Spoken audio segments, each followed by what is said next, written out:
Lucas 18, 9 ao 14.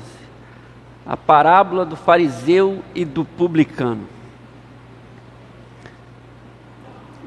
Abra sua Bíblia, eu vou começar a leitura aqui na NVI. Como é um texto pequeno, vou fazer a leitura completa de 9 ao 14. Amém? Alguns que confiavam em sua própria justiça e desprezavam os outros, Jesus contou essa parábola. 2 homens subiram ao templo para orar. Um era fariseu e o outro publicano. O fariseu em pé orava no íntimo: Deus, eu te agradeço porque não sou como os outros homens, ladrões, corruptos, adúlteros, nem mesmo como este publicano. Jejuo 2 vezes por semana, dou o dízimo de tudo quanto ganho. Mas o publicano ficou à distância. Ele nem ousava olhar para o céu, mas batendo no peito dizia: Deus, tem misericórdia de mim, que sou pecador. Eu digo que este homem, e não o outro, foi para casa justificado diante de Deus. Pois quem se exalta será humilhado, e quem se humilha será exaltado. Amém, irmãos? Jesus inicia dizendo algo interessante nessa parábola que deve chamar nossa atenção, que está no verso 9. Alguns que confiavam em sua própria justiça e desprezavam os outros. Então Jesus começa, certamente que a audiência de Jesus aqui, sobretudo, era uma audiência de fariseus, ou de religiosos, escribas, porque ele diz, antes da parábola, alguns que confiavam em sua própria justiça e desprezavam os outros. A ideia aqui do desprezar, aqui no texto, é considerar como nada, ou desconsideravam, não é? Mas a ideia literalmente significa que considerar como nada. Essa é a ideia do verso 9. A gente logo percebe que o negócio de confiar na própria justiça, que muitas vezes nós vemos hoje, vem de longe. Essa espiritualidade ligada àquilo que a pessoa mesmo pode fazer, ou ligada ao mérito, ou como alguém disse, dos dividendos espirituais que eu ganho fazendo isso ou aquilo, é o que Jesus vai mostrar e que vai condenar aqui na postura do fariseu da parábola, confrontando aquela audiência de religiosos também. Então, a partir dessa declaração de Jesus, que é uma constatação que alguns desprezam os outros, ele começa a contar a parábola. A partir do verso 10, ele diz que 2 homens subiram ao templo para orar. E ele diz que um era fariseu e o outro publicano. Então, é interessante aqui, Jesus está contando um momento que as pessoas estão indo orar. Dois homens subiram ao templo para orar. Um era fariseu e o outro publicano. Então nós devemos entender, nós já nas parábolas já entendemos algumas figuras que eram corriqueiras no tempo de Jesus, nesse tempo. Então nós temos 2 figuras importantes aqui, a figura do fariseu e a figura do publicano. O fariseu, ao contrário de hoje, que é uma expressão pejorativa, ruim, fariseu. Naquele tempo não, o fariseu era uma pessoa respeitada, ele era um zeloso da prática da lei, ele gostava de aparecer, ser visto, porque era admirado, e ele tinha, assim, uma presença importante nessa comunidade. O fariseu era alguém importante, ele se achava também um homem importante, e é interessante perceber que o fariseu não só lidava com a lei, mas também valorizava uma tradição oral, quer dizer, não só a lei, a Torá, mas alguns ensinamentos que ao longo do tempo foram incorporados no ensinamento ali no contexto judeu, que eles valorizavam, além da lei escrita. Isso é tão forte que a gente entende que Jesus vai criticar esses fariseus em Marcos 7, 13, dizendo: assim vocês anulam a palavra de Deus, quer dizer, o que Deus revelou, por meio da tradição de que vocês mesmos transmitiram, e fazem muitas coisas como essa. É uma crítica que Jesus faz em outro contexto, em Mateus 7, 13, e também todo o capítulo de Mateus 23 é uma crítica de Jesus aos fariseus. O publicano é outra figura que nós já encontramos naquele contexto, quando começamos as parábolas, naquele contexto da parábola da ovelha perdida. Lá nós aprendemos, nós vimos que Jesus comia com publicanos e pecadores. Jesus comia. E o publicano é essa pessoa que era mal vista pela comunidade judaica, pelas razões óbvias. Ele era um judeu trabalhando por Império Romano.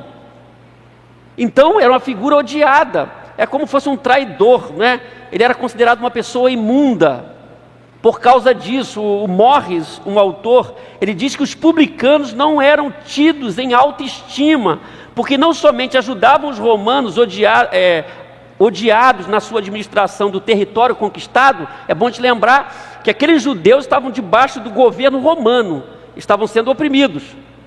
Então ele diz que como também se enriqueciam às expensas dos seus patrícios, e eles eram então taxados como pessoas horríveis, porque um judeu, um fiscal do governo romano oprimindo os próprios judeus. Então essas duas figuras que nós temos na parábola que Jesus quer mostrar aqui. A partir do verso 11, começa a oração, porque os dois estão indo à presença de Deus, estão indo ao templo. Nós temos a oração, o texto descreve a oração do fariseu assim, verso 11 e 12. O camarada era bom mesmo. O fariseu em pé orava no íntimo: Deus, eu te agradeço. Olha só, eu te agradeço porque não sou como outros homens, ladrões, corruptos, adúlteros. Então 3 classes que o pessoal, nem mesmo como este publicano, então já uma outra classe. Jejuo 2 vezes por semana e dou o dízimo de tudo quanto ganho. Então olha só que oração, olha que soberba, olha que orgulho. Nós podemos então perceber aqui na oração do fariseu que é uma configuração padrão de orações farisaicas. A gente podia colocar até hoje isso. Então a primeira coisa que a gente pode dizer é que a oração do fariseu revela uma postura de arrogância. O texto diz: em pé orava no íntimo, em pé, uma postura de arrogância. Também diz que a oração do fariseu, a gente percebe que a oração do fariseu revela também uma gratidão inapropriada, porque ele vai dizer assim: Deus, eu te agradeço. Então o motivo da gratidão qual é? Porque não sou como os outros homens. A Bíblia fala que nós devemos agradecer, mas o motivo pelo qual ele está agradecendo é este aqui: eu te agradeço porque não sou como os outros homens, ladrões, corruptos e adúlteros.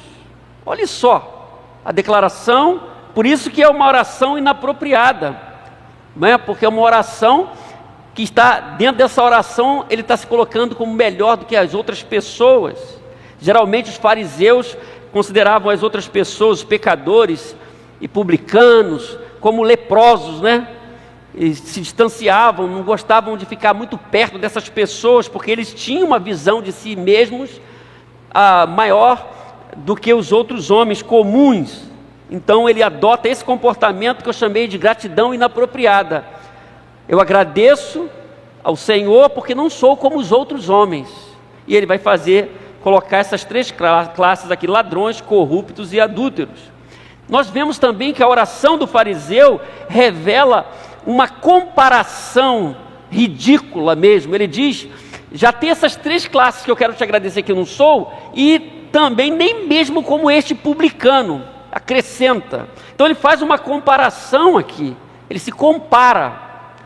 E isso aqui é perigoso, a gente vai perceber. Não sou nem como este publicano que está aqui. Então ele pode ver o publicano e ele tem uma visão do publicano.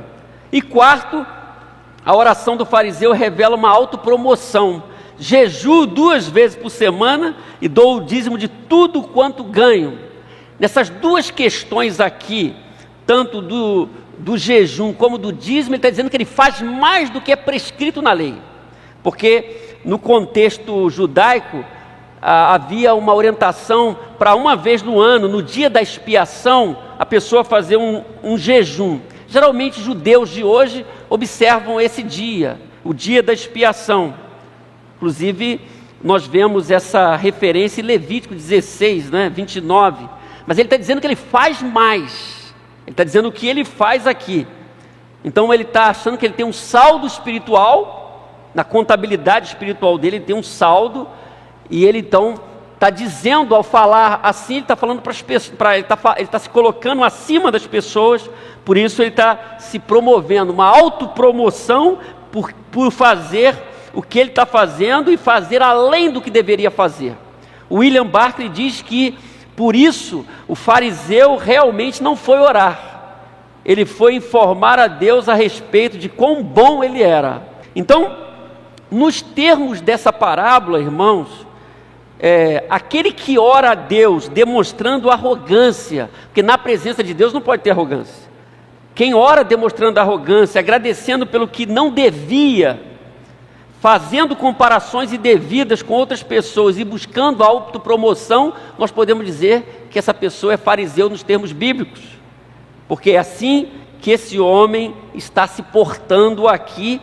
E é bom te lembrar que é uma história, a parábola. Jesus quer confrontar os religiosos. Então o texto prossegue, mostrando agora a atitude do publicano, o outro, o cobrador de impostos, o fiscal romano, ou que trabalhava para os romanos. Verso 13. Mas o publicano ficou à distância. Note bem que o fariseu ficou em pé. Ali uma postura assim, não é? Mas o publicano ficou à distância. Ele nem ousava olhar para o céu, cabeça baixa, mas batendo no peito dizia: Deus, tem misericórdia de mim, que sou pecador.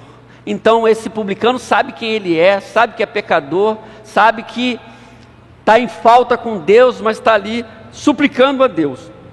O que a gente pode destacar aqui nessa oração do publicano, já que nós destacamos algumas coisas na oração do fariseu? Primeiro, o publicano tem uma postura honesta, ele não fantasia, mas o publicano ficou à distância. Ele sabia quem ele era, ele conhecia a sua vida, ele ficou ali quietinho, ele ficou à distância, ele não quis aparecer muito, ele foi honesto. Segundo, o publicano tem uma consciência do seu estado pecaminoso, que ele está ali orando, ele sabe que ele é um cobrador de impostos, que a sua tarefa envolvia algumas coisas erradas, e o texto diz, ele nem ousava olhar para o céu. Alguns dizem que ele estava envergonhado, porque estando ali no templo, olhando para si mesmo, sabia quem ele era, e ele adota esse comportamento que é diferente do fariseu, nem ousava olhar para o céu. Então vamos pensar uma atitude aqui, olhando para baixo. Terceiro, o publicano acusa a si mesmo. Lembra que o fariseu diz que eu quero te agradecer porque eu não sou como esse, aquele. O publicano não, ele acusa a si mesmo. Isso a gente vê na expressão batendo no peito, no seu próprio peito. Enquanto o fariseu acusava os outros, coisa típica do fariseu, o publicano acusa a si mesmo. Ele não faz autopromoção, ele olha para si mesmo, ele se vê pecador. E portanto, por último, o publicano clama pelo perdão divino. Dizia, depois de bater no peito: Deus, tem misericórdia de mim, que sou pecador. Eu sou pecador mesmo. Eu reconheço que sou um pecador. Eu reconheço que estou em falta diante do Senhor. Então o texto aqui do verso 13 termina: Deus, tem misericórdia de mim, que sou pecador. Olha só que coisa, meus irmãos. A gente lembra de Davi. Davi viveu um tempo difícil, e ele foi à presença de Deus, e o Salmo 51 registra isso, mas o verso 1 e 2 do Salmo 51 diz que é semelhante a essa postura do publicano. Tem misericórdia de mim, ó Deus, por teu amor, por tua compaixão, apaga as minhas transgressões, lava-me de toda a minha culpa e purifica-me do meu pecado. Salmo 51, verso 1 e 2. Então a semelhança aqui é muito grande, naquele contexto passado de Davi, quando ele está buscando a restauração de Deus, ele sabe que está vivendo, cometeu pecados que deveria ser tratado por Deus, e ele pede a Deus que trate com ele, que o purifique, que o lave, né, do seu pecado. E a postura do publicano aqui é semelhante. Ele vai à presença de Deus, sabe quem ele é, não esconde, bate no próprio peito, acusa a si mesmo e pede o perdão de Deus. É interessante a gente entender o Evangelho. Por isso nós temos duas orações aqui, a do fariseu e do publicano, duas posturas distintas. Por isso que num dado momento do ministério de Jesus, Jesus diz aos religiosos em Mateus 21, 31 e 32, os publicanos, note bem, e as prostitutas estão entrando antes de vocês no reino de Deus, porque João veio para mostrar o caminho da justiça, e vocês não creram nele, mas os publicanos e as prostitutas creram. Olha que coisa interessante para a gente pensar, como é que as coisas acontecem no reino de Deus, e como Deus trabalha no coração das pessoas. Nem sempre aquilo que parece é de fato, porque o que nós vemos aqui, vamos ver mais ainda, é que as atitudes do coração sincero mexem com o coração de Deus, não só o aparato, não só uma tradição. A parábola então vai terminar dizendo, verso 14, depois das duas orações do fariseu e do publicano, o texto diz, eu digo que este homem, o publicano, e não o outro, o fariseu, foi para casa justificado diante de Deus, pois quem se exalta será humilhado, e quem se humilha será exaltado. O que quer dizer o texto, verso 14? Que o próprio Deus declarou o publicano justo. Ele foi reconhecido como justo diante do poderoso, do onipotente. Os seus pecados foram apagados, foram perdoados. É isso que o texto no verso 14 está mostrando para a gente. Então nós temos aqui na parábola duas pessoas que vão ao templo orar, um fariseu e um publicano. O fariseu faz uma oração, que nós observamos alguns pontos, o publicano também. O final da parábola diz que o publicano foi justificado e não o fariseu. Não aquela pessoa que era admirada no contexto judaico. Aquele que era desprezado que foi justificado. Por quê?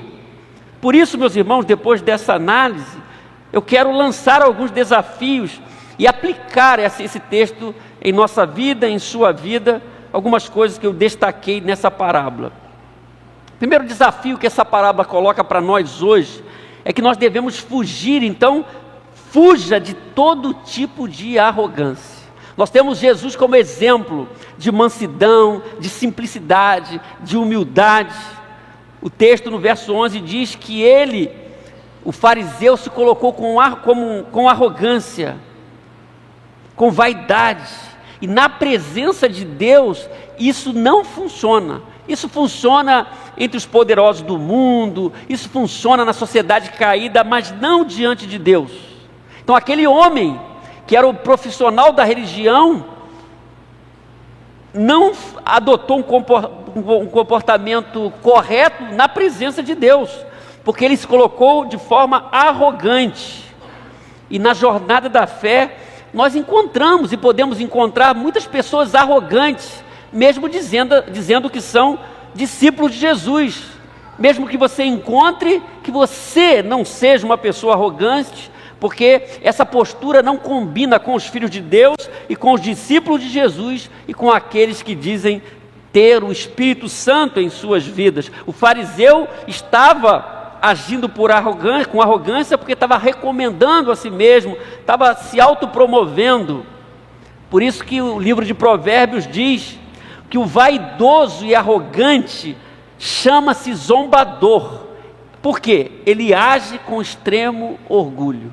Quando encontramos Deus, nós lemos um texto hoje pela manhã, na ceia do Senhor, falando de Jesus, Filipenses capítulo 2, foi obediente até a morte de cruz, aí Deus o exaltou soberanamente. Então o nosso exemplo é sempre o exemplo de Jesus. Quando o próprio Jesus está contando essa parábola, ele quer confrontar aquela postura dos religiosos, dos fariseus da sua época. mas nós temos os fariseus pós-modernos também.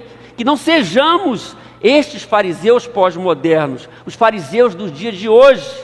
O apóstolo Paulo diz: porque não é aprovado quem recomenda a si mesmo, e sim aquele que o Senhor recomenda. Amém, irmãos? Vamos ler comigo? Porque não é aprovado quem recomenda a si mesmo, e sim aquele que o Senhor recomenda. O apóstolo Paulo está dizendo à igreja de Corinto, na segunda carta. Na primeira carta ele vai dizer ainda: quem se gloriar, glorie-se no Senhor. Por isso, fuja de qualquer postura de arrogância, porque Jesus não é assim, a Bíblia não ensina isso. A postura nossa deve ser semelhante de Jesus, de humildade. Então a pergunta nesse ponto é: como você está desenvolvendo sua vida espiritual diante de Deus e diante dos homens? Com arrogância? Porque os fariseus, esse fariseu da parábola pelo menos, ele estava adotando esse comportamento inapropriado. O segundo desafio: saiba que Deus consegue ver além da aparência, além da exterioridade. O fariseu tinha uma lista de ações que julgava importantes, e que, pensando assim, ele achava que era superior aos outros. O fariseu estava construindo uma espiritualidade baseada na exterioridade, fazia algumas coisas, não é? E achava que essa performance dele o credenciava como especial. Note bem, isso é muito atual. Muita gente faz algumas coisas para Deus e acha que o que elas fazem para Deus as coloca acima dos outros. E nós estamos aprendendo aqui que isso não é verdade. Nós estamos debaixo da boa mão de Deus. O fariseu estava criando ilusões a respeito de si mesmo. Ele estava iludido ou se iludindo em relação à sua condição espiritual. Por isso, meus irmãos, quando nós oramos, nós revelamos um pouco do nosso caráter. Quando a gente ouve a oração de alguém, a gente entende um pouquinho quem é essa pessoa, pelo que ela fala e pelo que ela está colocando diante de Deus. Por isso nós vimos uma posição não muito correta do fariseu quando orava.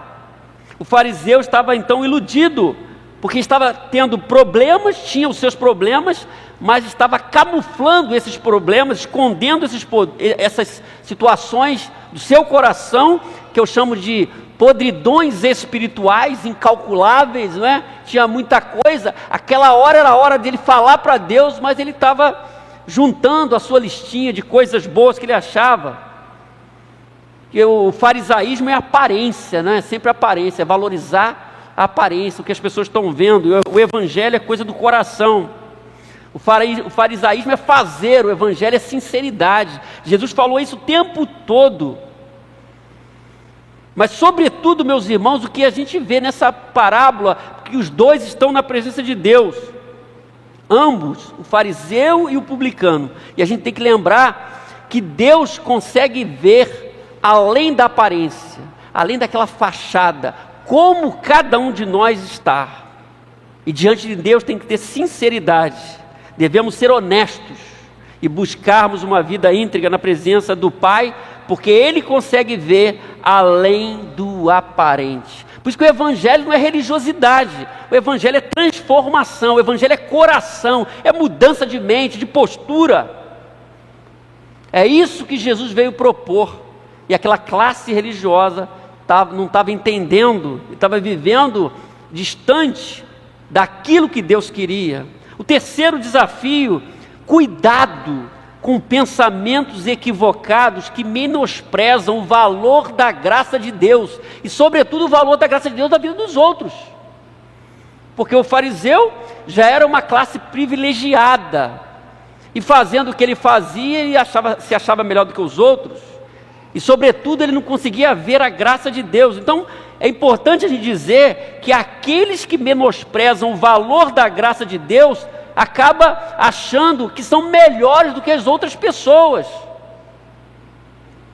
Quando nós temos a ideia de que somos alvos da graça de Deus, fomos alcançados pela graça de Deus, a gente pega mais leve, Porque a nossa diferença desses pecadores que a gente acha pecadores do mundo de hoje é a graça de Deus sobre nós. Do contrário, estávamos na mesma condição deles no mundo. Por isso nós devemos ter cuidado com pensamentos equivocados que menosprezam o valor da graça de Deus. Nós fomos atingidos e outras pessoas devem ser atingidas e podem ser atingidas também. Então aqueles que menosprezam o valor da graça de Deus acham que podem criar um saldo espiritual e viver no engano.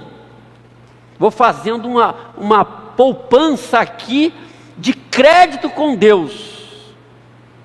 Eu tenho alguns créditos com Deus. E isso é um equívoco, é uma matemática espiritual imprópria, de acordo com o que nós temos aprendido com Jesus. Também, meus irmãos, aqueles que menosprezam o valor da graça de Deus, acham que podem depreciar outras pessoas. Jesus nunca fez isso. Jesus nunca fez isso. Jesus encontrou com a mulher adúltera, Jesus encontrava com leprosos, e ele sempre queria tocar aquela pessoa, trazer uma mensagem de transformação, porque nós não estamos com as pessoas distantes de Deus para sermos como elas, estamos para sermos canais da bênção de Deus, levar a graça de Deus a essas pessoas, o Evangelho, a boa notícia, para que elas tenham uma experiência de transformação como nós tivemos, ofertar, dar essa oportunidade para as pessoas. Por isso nós não podemos ser como fariseus, nós não devemos ser os fariseus pós-modernos, os fariseus de hoje. Nós devemos entender a graça de Deus, por essa graça fomos alcançados. Paulo, escrevendo aos Romanos, ele diz, tendo sido, pois, justificados pela fé, temos paz com Deus por meio do nosso Senhor Jesus Cristo. E ele diz mais, por meio de quem obtivemos acesso pela fé, essa graça na qual agora estamos firmes e nos gloriamos na esperança da glória de Deus. Tudo é por Deus do começo ao fim, não por nós. Justificados pela fé, eu falei hoje pela manhã que não existe grau de justificação. Ou a pessoa é justificada ou não é justificada. Você é um justificado? Santificação tem grau, justificação não é. Você teve um encontro com Deus, reconheceu o seu pecado, Deus te transformou, perdoou, você foi reconciliado, justificado. Agora você tem um caminho de santificação. Mas justificação é o novo status, a posição que você está agora, de filho de Deus, perdoado, para seguir o caminho. Por isso eu não posso esquecer da graça de Deus. Paulo está dizendo isso aqui, justificados pela fé, temos paz com Deus, por nosso Senhor Jesus Cristo. É isso. Por isso nós não podemos adotar essa postura que nós vimos do fariseu. Nós não podemos depreciar os outros, nós devemos levar a mensagem que transforma, para que essas pessoas experimentem da graça que nós experimentamos já. Amém, irmãos?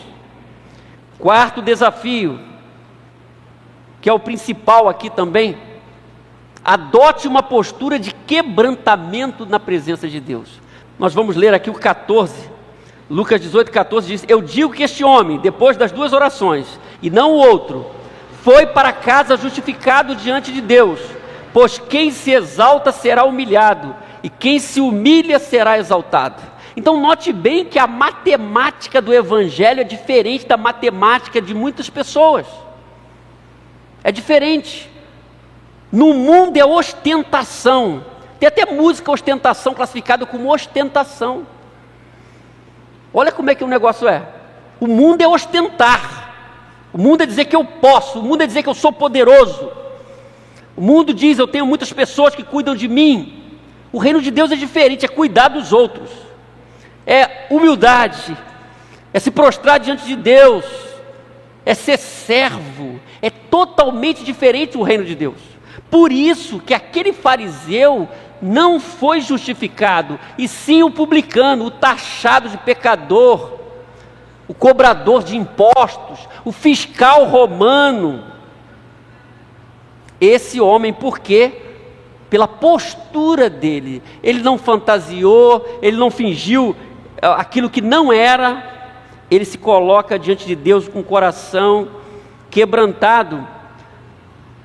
Isso nos ensina, meus irmãos, que Deus não aplaude tudo, porque é o Deus que vê além da fachada. Ele não aplaude tudo que os homens fazem, nem aplaude tudo que nós fazemos. Nem tudo que os homens estão aplaudindo, Deus está aplaudindo. Porque Deus tem uma visão maior, Ele é onisciente. Por isso o fariseu desceu humilhado e não justificado. O publicano, ao contrário, foi até Deus com o coração quebrantado. E a Bíblia fala disso. A Bíblia fala de quebrantamento. 3 coisas importantes sobre quebrantamento que a Bíblia fala. A Bíblia fala que Deus está perto daqueles que têm um coração quebrantado. O pessoal não diz, eu estou sentindo Deus longe, não estou percebendo Deus, eu falo com Deus, mas Deus está longe, parece que Deus está longe. Não é assim, meus irmãos. Talvez muitos de nós já tivemos essa sensação, mas a Bíblia fala que Deus está perto daqueles que têm um coração, o quê? Quebrantado. Salmo 34, 18 diz, o Senhor está perto dos que têm um coração quebrantado e salva o de espírito abatido. Olha só, não arrogantes. Se você fizer uma leitura da Bíblia, todas as pessoas que colocaram de forma arrogante caíram. Reis, pessoas, homens e mulheres. Todos. O Senhor está perto dos que têm um coração quebrantado. Então isso é uma coisa boa. Se eu quero Deus perto de mim, tem que ter um coração quebrantado. Se você tiver um coração quebrantado, Deus vai se manifestar em sua vida, porque o Senhor está perto dos que têm um coração quebrantado. Amém, irmãos? Uma segunda coisa, Deus jamais abandona aqueles que têm um coração quebrantado. Olha só, não abandona. Davi está naquela crise ali de restauração, porque estava em pecado, vivendo lutas ali, e o texto no final vai dizer do Salmo 51, os sacrifícios que agradam a Deus são um espírito quebrantado, um coração quebrantado e contrito, ó Deus, não desprezarás. Amém, irmãos? Isso significa que Deus não abandona as pessoas que têm um coração quebrantado. Deus vai estar com você, vai estar perto de você, não vai te abandonar. Essa é a condição, coração quebrantado. Davi experimentou o perdão de Deus, por isso ele fala isso aqui, porque ele está com o coração quebrantado, porque isso ele é chamado de um homem segundo o coração de Deus, e ele é o exemplo, é o autor desse salmo, Salmo 51, vivendo esse momento de restauração difícil da sua vida, mas ele encontra restauração, porque ele está quebrantado na presença de Deus. Isso nos ensina muito. Então note bem, Deus está perto daqueles que têm um coração quebrantado. Deus não abandona aqueles que têm um coração quebrantado, mas tem mais um detalhe. Deus trata daqueles que têm um coração quebrantado. Por que eu estou dizendo isso? Porque esse coração quebrantado, foi o coração do publicano. O Salmo 147:3 diz, só Ele cura os de coração quebrantado e cuida das suas feridas. Olha só, meus irmãos, Ele cura os de coração quebrantado e cuida das suas feridas. Isso significa que Deus trata com a pessoa, Deus trata daqueles que têm um coração quebrantado. Na profecia de Isaías, não está aí? Tem um cântico, inclusive nós cantamos com essa letra, Isaías 61, que é uma profecia, a expectativa judaica do Messias, que Jesus em Lucas 4 diz que isso acontece, e quando ele lê o texto, ele diz que hoje se cumpriu as escrituras nele, e as pessoas ficaram sem entender, mas lá no texto primeiro de Isaías 61, que se repete em Lucas 4, 18 e 19, ele diz, enviou-me para cuidar dos que estão com o coração quebrantado. Amém? Então Jesus cuida daqueles que têm um coração quebrantado. Jesus cuida, Deus trata daqueles que têm um coração quebrantado, como o Salmo diz. Então essas 3 verdades bíblicas, quando nós estamos pensando nessas 3 atitudes, da oração do fariseu e do comportamento do publicano, deve chamar nossa atenção. Quando queremos o agir de Deus, quando estamos na presença de Deus, nós não podemos nos esquecer, primeiro, que Deus está perto daqueles que têm um coração quebrantado. Segundo, que Ele não abandona. Às vezes as pessoas se sentem abandonadas. Deus me abandonou. Então a gente tem que fazer uma leitura a partir das Escrituras para entender o que está acontecendo com a gente, porque Deus não muda. Deus nos ama, amém, irmãos?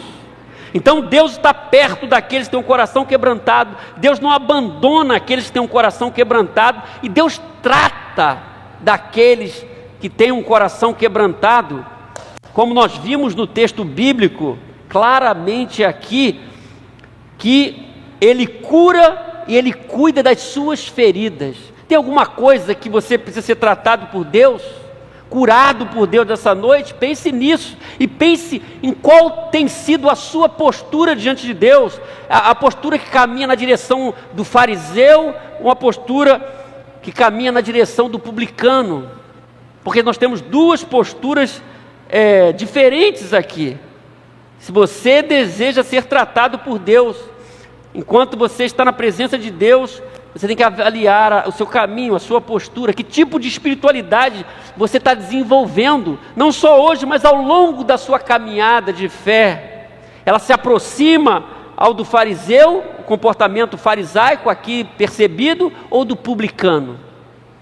O publicano sabia quem ele era, as pessoas sabiam, mas ele também diante de Deus confessou, ele não fantasiou, ele abriu o coração, ele reconheceu, por isso ele foi abençoado por Deus e foi justificado, conforme o final, o verso 14 nos informa na parábola, e não o fariseu, não aquele respeitado, não aquele que era admirado, porque Deus vê diferente. Então, 4 desafios aqui, meus irmãos, que a Bíblia nos ensina, e nós precisamos lembrar sempre. Fuja da arrogância, qualquer tipo de arrogância, não cabe a nós, sobretudo nós temos o exemplo de Jesus, de humildade. Aprendei de mim, que sou manso e humilde de coração, Mateus 11. Fuja de todo tipo de arrogância.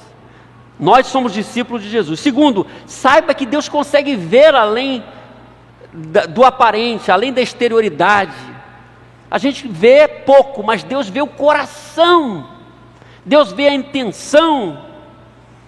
Nós vemos muito superficialmente, mas Deus vê além.